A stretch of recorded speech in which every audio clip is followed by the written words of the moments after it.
la prima lavorazione potrebbe richiedere un po' più sforzo. Questo attrezzo si chiama Grelinette, è un nome francese, è un attrezzo che è stato sviluppato da un francese, poi le scoperte scientifiche e archeologiche dicono che in realtà attrezzi molto simili venivano utilizzati in Cina 5.000 anni fa. Amici del bosco, oggi per la prima volta ho utilizzato la Grelinette, che è questo strumento qua molto utile per l'orto. Me l'ha fatta provare Emile, che mi ha spiegato anche come sta preparando il suo orto. Emile, per preparare l'orto hai coperto tutto con questo telo, per quale ragione? Allora, per evitare di fare lavorazioni meccaniche intrusive nel suolo, visto che era inerbito come si vede adesso, coprendo con il telo l'erba si decompone, crea una sorta di lombricompostiera. L'erba non può più fare fotosintesi, diventa prima gialla, poi bianca e a quel momento vari tipi di forme di vita, incluso i lombrichi, la vanno a decomporre. Come ci accorgiamo che la terra è pronta per essere lavorata? Una volta che l'erba è scomparsa sotto al telo, e prima che comincia a compattarsi da sé, dobbiamo togliere il telo e subito mettere le piante che vogliamo coltivare. Allora vediamo, perché adesso la terra è quasi pronta, ci siamo. Adesso siamo al momento dove la terra è pronta. Qua in Puglia è abbastanza caldo, quindi è stato sufficiente 2 mesi, anche se siamo d'inverno, però in generale nei posti un po' più freddi dove gela, fa un vero gelo, sono necessari 4 a 6 mesi di tempo. Allora, questo è un telo bianco e nero assolutamente normale che si trova ovunque nei consorzi agrari o qualsiasi negozio che vende materiale agricolo. È impermeabile. Mi piace bianco e nero, così d'inverno lo posso utilizzare nero per accumulare del calore e aiutare i microrganismi in un ambiente un po' più caldo, e d'estate è l'opposto, si mette dal lato bianco verso il sole, così non si riscalda, non deve superare i 40 gradi mai.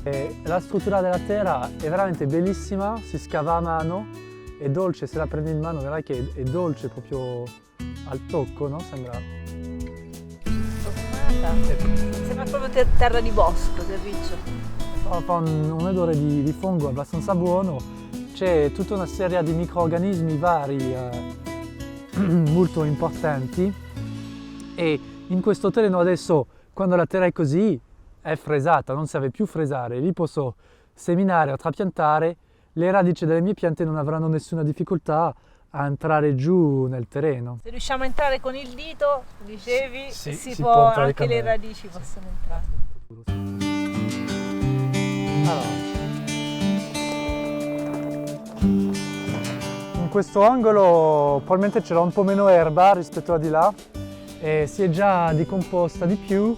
Anche lì la terra è abbastanza soffice, la struttura non è bella come l'altra, però il terreno è molto più pulito e in queste condizioni si può fare la lavorazione. Quando il terreno arriva a questo stato è il momento giusto per lavorarlo e mettere piante, quindi fare semine o trapianti delle piante che riteniamo giusti.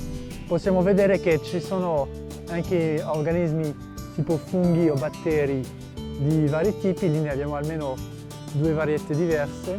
Per la lavorazione della terra io non uso la fresa, è una scelta strettamente economica.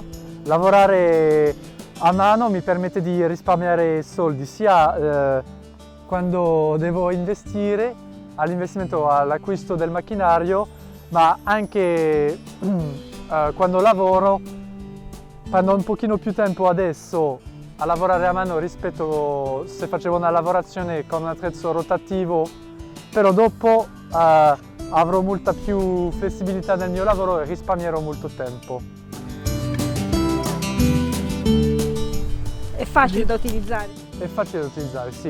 L'idea è entrare nel terreno fin a quando lo permette il compattamento della terra, quindi non serve a niente saltare sull'attrezzo, e poi sollevare il terreno un po' come farebbero un ripper, un tiller, un subswaller. Si areggia il terreno per bene, facendo 2 o 3 passi all'anno la terra si ammorbidisce subito e poi diventa sempre più morbida.